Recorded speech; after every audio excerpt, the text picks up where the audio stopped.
Hello， 各位朋友，欢迎回到台湾家庭在德国。今天这集跟我们一起到汉堡的保时捷参加一个有吃有喝的 event。除了看看车子之外，也会聊聊我们现场遇到的这一些汽车维修师傅他们的薪资是多少，还有德国人的平均薪水大概是如何。最后也会分享一个外国人来到德国长期居留的方法，记得要看到最后哦。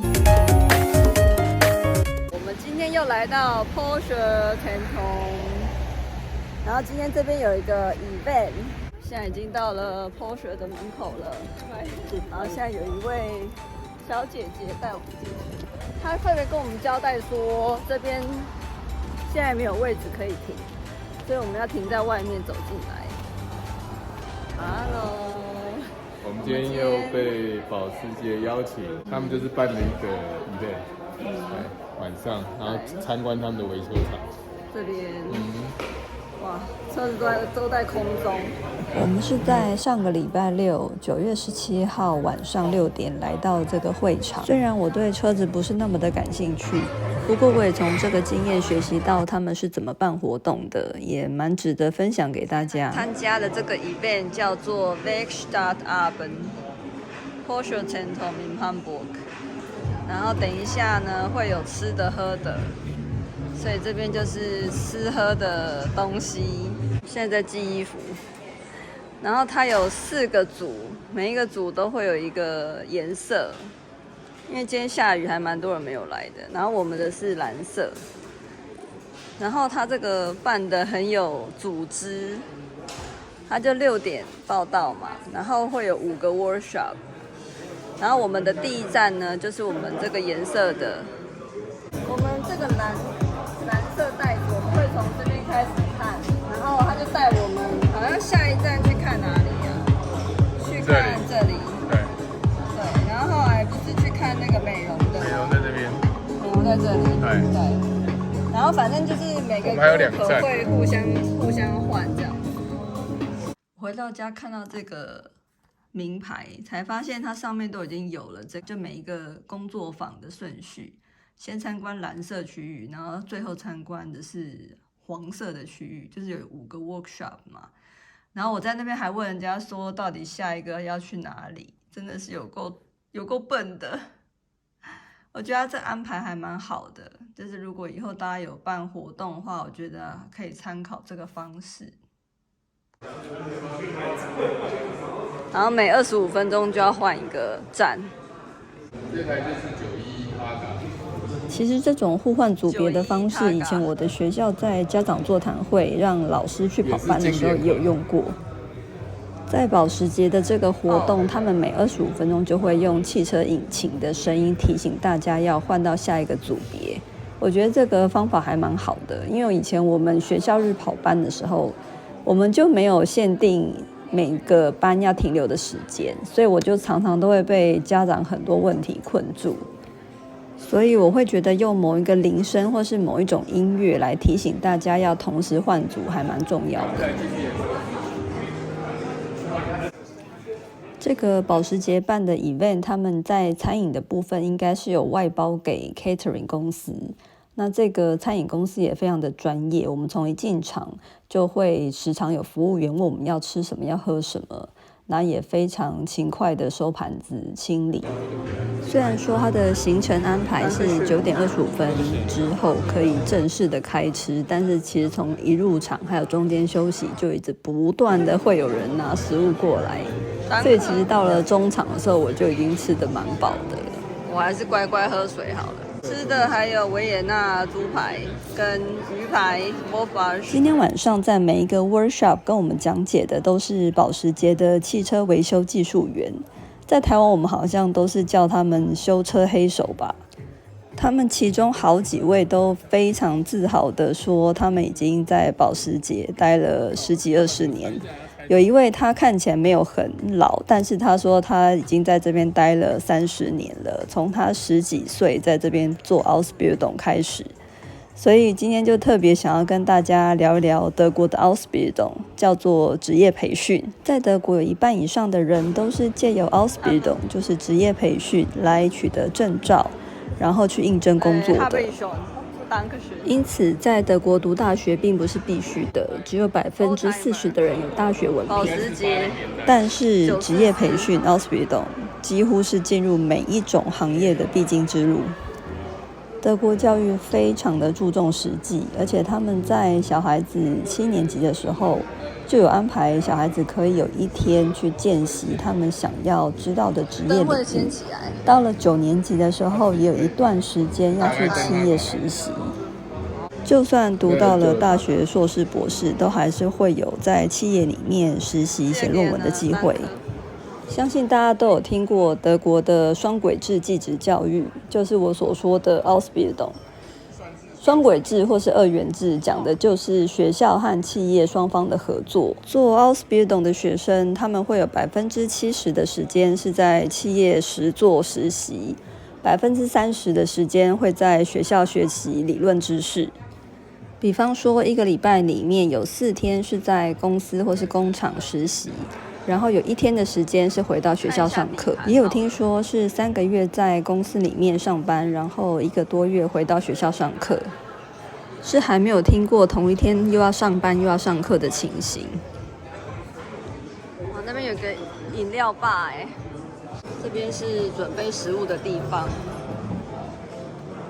然后他们整个安排呢就是这样子，这是会场，这边是古董车，这个是超跑，然后刚刚这个是吧台，里面有一个喝饮料的吧台。我们刚刚有看到电车，那就是保时捷超跑区，从那台最新的 GT4 RS 黑色的，对，然后这一台是 GT3 911的，那这一台是911的 GT2 RS。 GT2 RS 它的轮胎只有一个螺丝，就是你在赛道的时候呢，能很轻易的要换轮胎，一颗螺丝下来就可以把它换轮胎。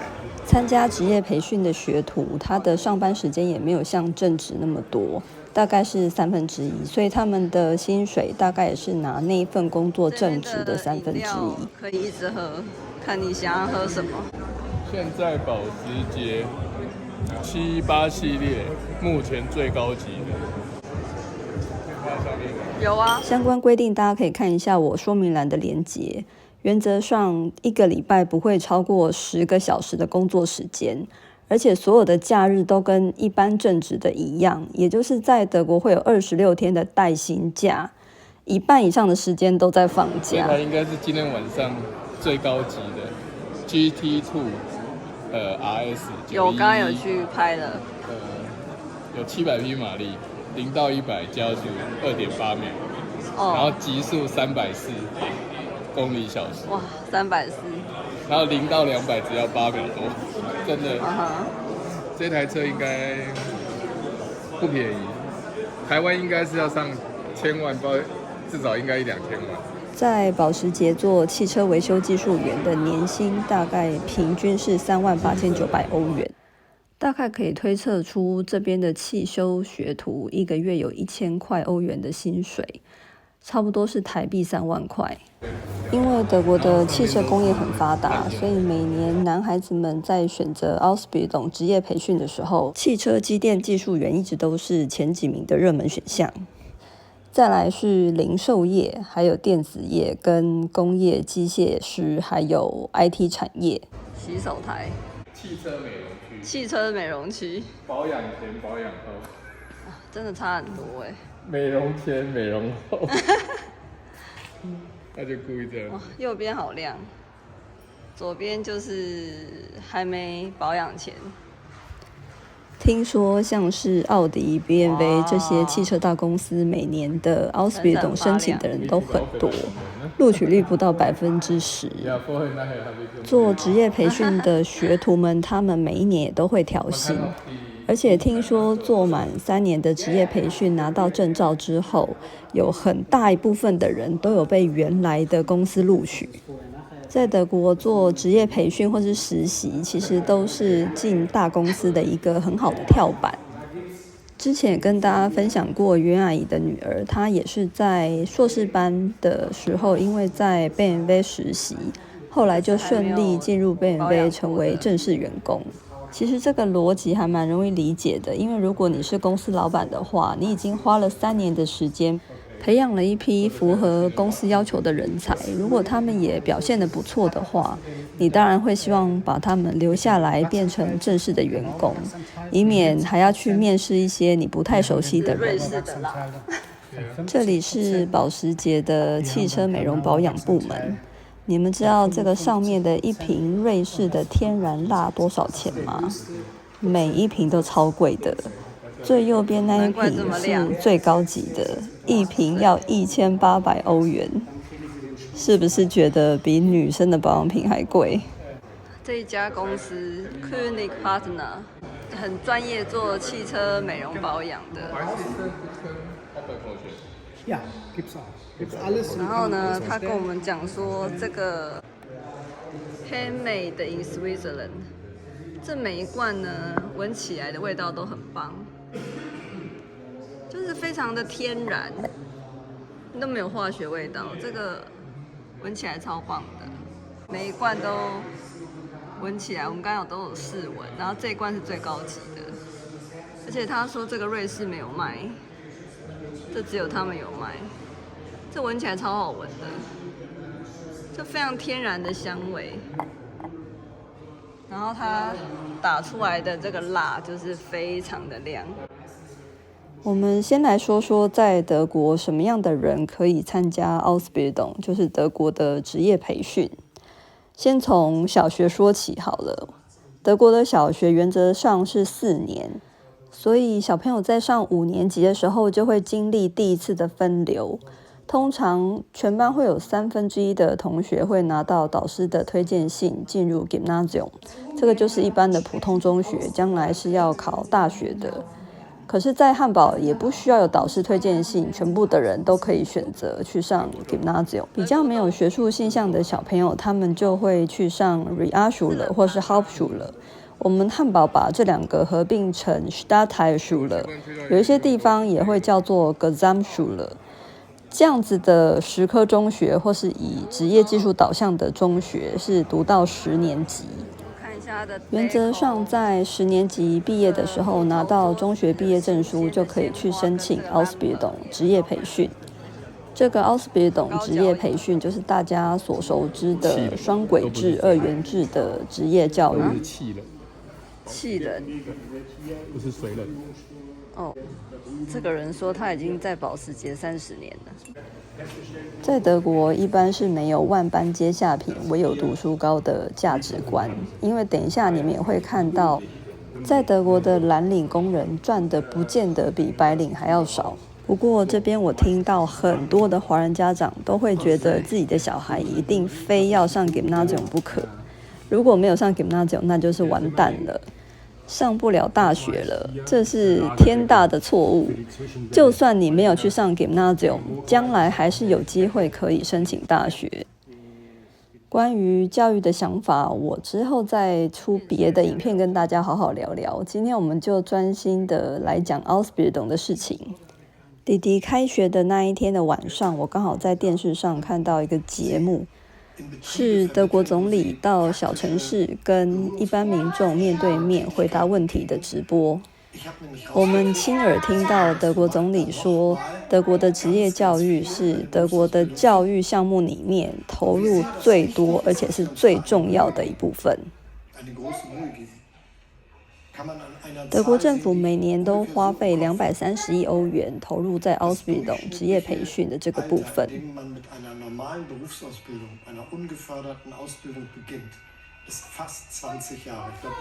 他说德国愿意投入这么多成本在职业教育，那是因为职业教育才是国家经济的基础，也是人民生活幸福的基础。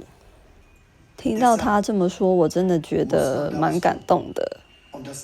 mein ganzes Anliegen, dass wir das zusammen mit der Berufsausbildung, mit der Arbeitsagentur, den Jobcentern, mit den Berufsschulsystemen in den Ländern und gemeinsam anstrengend hinkriegen, dass das funktioniert.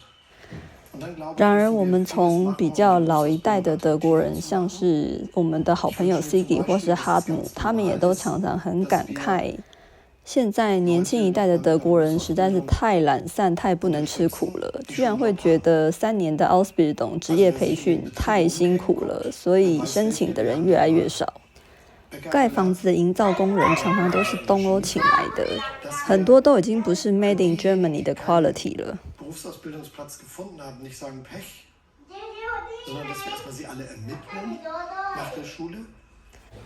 德国有超过一半的公司或是企业都有加入职业培训的计划。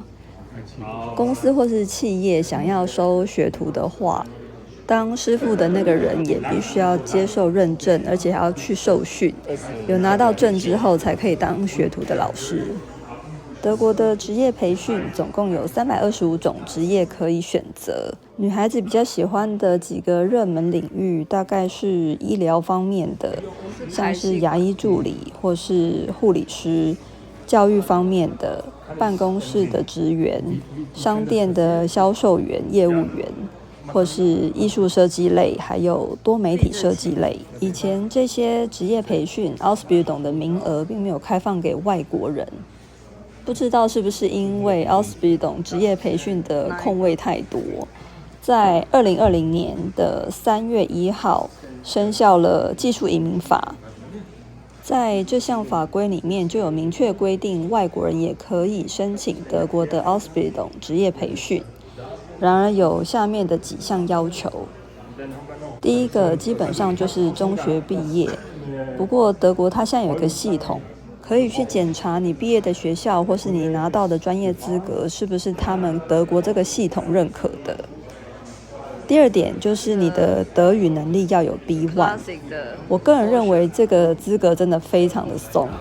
同时 B1 也是申请德国永居的基本条件，它只是一个你可以在德国跟人日常生活正常沟通的语言能力而已。比起申请德国大学要至少 B2 到 C1 的程度已经宽松非常多了。第三点，必须自己准备每个月600到700欧元的生活费。因为你来做 Ausbildung， 他会给你一些薪水，但是这些薪水一定不够你平常的生活开销、生活费用，所以他会要求每个月要600到700欧元。就像他要求来这边读大学的留学生，在银行户头里面一定要有10347欧元的生活费用。一个大学生在德国每个月的生活费大概是862欧元，这已经包含了所有的房租、水电跟吃饭了，也相当于台币大概27000多块钱。第四个就是要购买医疗保险，这个在德国是每一个人都有的，就像我们台湾的全民健保一样，只是说德国的医疗保险也有非常多私人的医保公司，所以你一定要去挑一家买。第五个要求就是必须要有一个固定可靠的居住的地方。你是要照照片吗？对，照一个照。这是他们专业帮汽车档案的那个海绵，这个触感真的超好的，就像我们那个粉扑一样，就是你名牌的粉饼的粉扑跟那种开架式的粉扑就是不一样。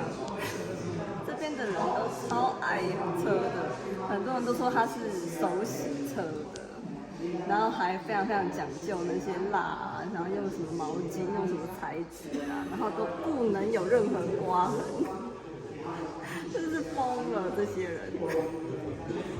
如果呢你车子撞这样子的话，就1万块。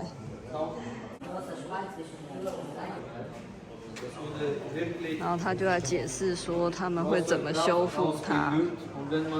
他现在测量那个车子里面的结构移位的状况。更正一下，我刚刚说1万块，其实是2万块，好贵。一直以来都有不少观众很好奇德国的平均年薪有多少。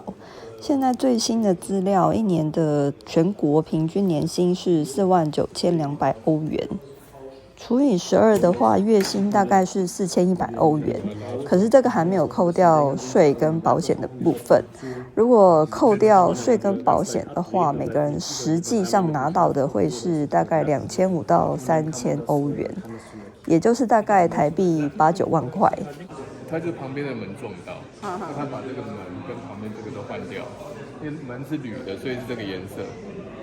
那旁边这个是钢的，所以是黑色。这样一撞又是2万块了。那这个，他把它焊接起来。对，因为这边换掉，这是一个部分。那这前面有几个，所以要把它焊接起来。焊的真的很好，焊得很平啊。这已经焊好了，然后就是要烤漆了。They are specialist coffee. Sehen immer noch oder können Sie immer noch nachmessen, ob das nachlackiert oder nicht?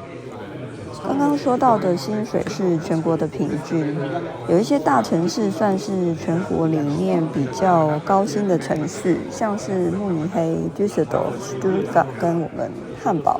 我们现在来到了保时捷的开刀房，急诊室，全部都是重症，车祸病房。对，车祸病房。刚刚我们去的是美容 SPA， 美容 SPA 就是车祸病房。听到引擎声音，表示要换下一站。现在我们是中场休息时间，然后那边有很多人在排队拿吃的，我打算等他们都散去了之后再去拿。平均薪资最高的是慕尼黑，他们的平均年薪一年是60780欧元，换算起来每个月的税前收入是16万台币。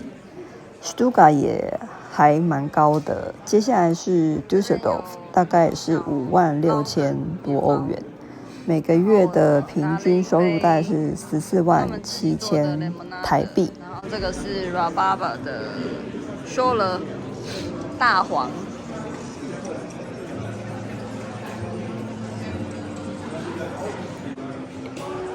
我们现在是休息时间，然后拿了一个牛菲力。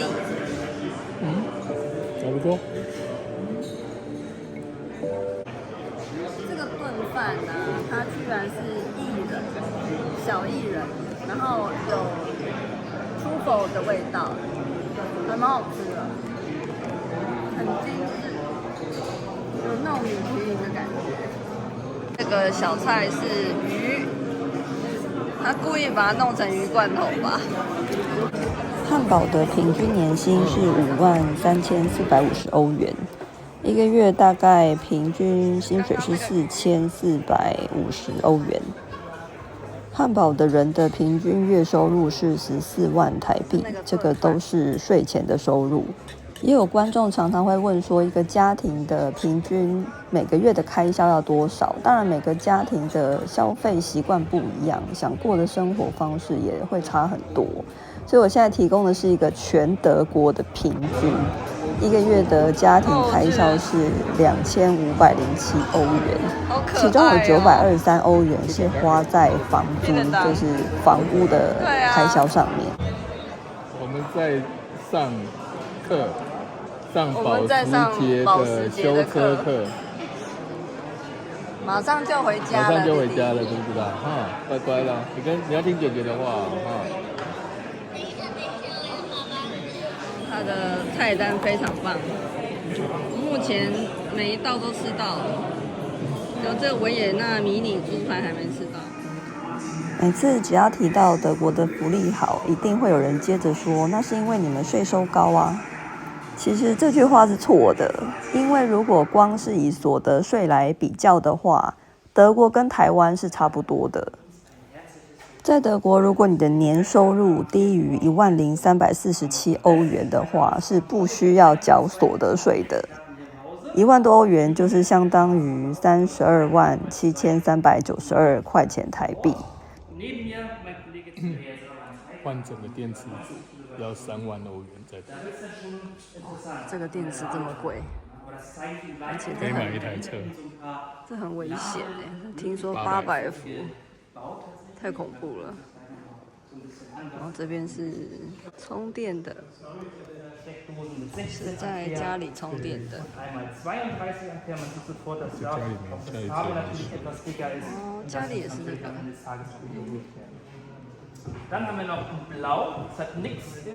这个用家里的插头要充40个小时。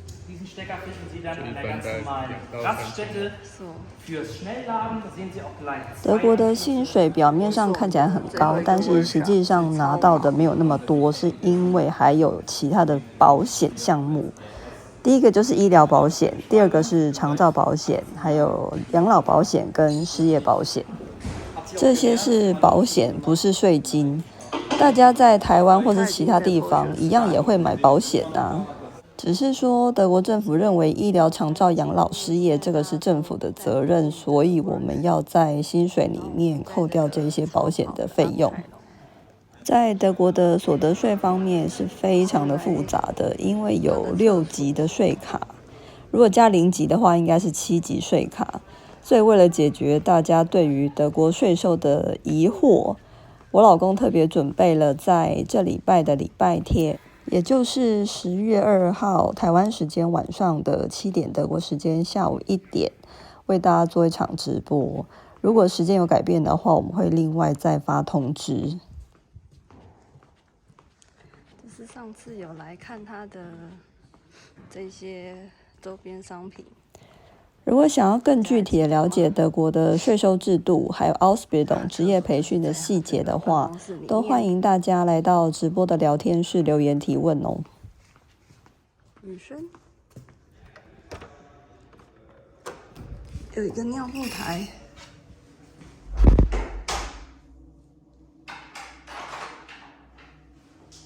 德国的厕所都会有尿布台。他把这个轮胎拆下来。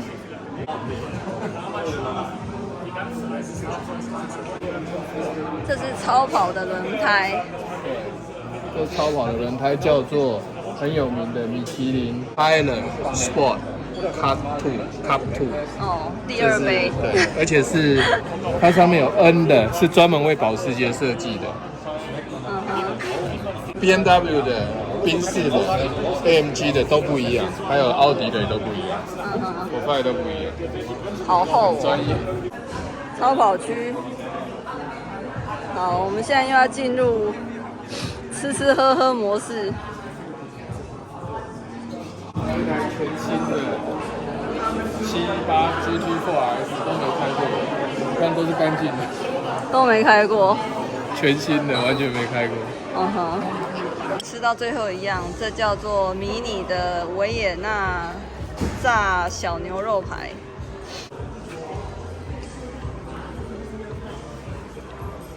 然后它还有2种甜点，这里是甜点区。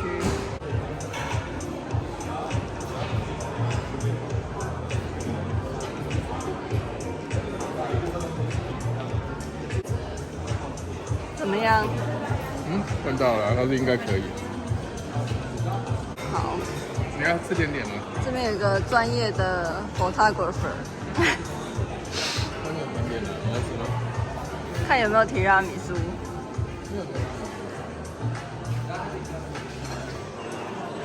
今天我们上了一个非常高级的汽车修理课，然后我们现在在吃最后的甜点，这个吃完就要回家。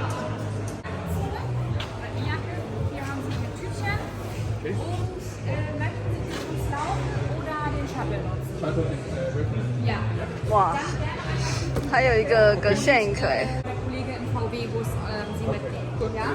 Lass mal gucken, ne? So, oder dann Also den GTs 4. sind wirklich schön, ne? Ja. 哇，还有接驳车 Haben Sie 哎。einen Probedurchlauf schon gemacht? Also einen Probefahrt? Der GT4. Na, einmal mit GT4 bin ich schon mal gefahren. Na, so. 今天终于回到家了，然后呢，今天去参加了这个 Porsche 的 event， 然后这是我的名字，对，在汉堡。然后我们回来的时候还有这个礼物 giveaway， 看一下里面有什么。是一组擦车子的布，有3条，还有2个这个应该是挂车子里面，还有一个叫做 Turbo 911 Turbo 的模型车子。Limited Edition 911 Turbo， 就是3样东西，里面没有了。这个是德国做的 ，Made in Germany。今天最大的收获就是真的发现到他们德国人真的非常的爱车，就是德国爱车的人很多，我不知道在其他国家怎么样。然后那些在保时捷工作的人，就是从他们讲话当中，你就知道说他们真的是对车子本身真的有很大的热情。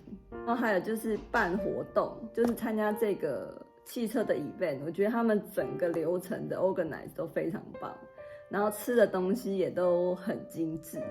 就虽然说都是 finger food， 然后小小的一道一道的，但是就是吃的真的蛮饱的。不会说吃不饱，对，然后喝的也都是让你随便喝，是有酒精类的，也有没有酒精类的，都可以满足所有来宾的需求。今天虽然对我这个车子的门外汉来讲，常常我都会不是很有兴趣他们在说什么，还是有蛮多的获得。刚刚没有仔细看这个卡片，它是一个周边商品的20% 的股税，就打8折的股税，可以到今年年底12月31号使用。今天非常谢谢你的观看，也很高兴你陪同我们一起去了保时捷的活动。如果这支影片对你有点帮助的话，请记得帮我按个赞再走喽，或者是可以在留言区利用超级感谢赞助我们的频道。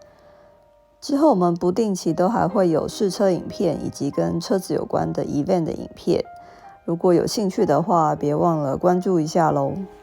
我们将在明年暑假赞助至少1位10到18岁的儿童出国游学，欢迎加入频道会员来跟我们一起赞助小朋友出国游学，每位频道会员可以推荐1个小朋友来参加报名。那我们今天的分享就到这里，非常谢谢你的观看，那我们下次见，拜拜。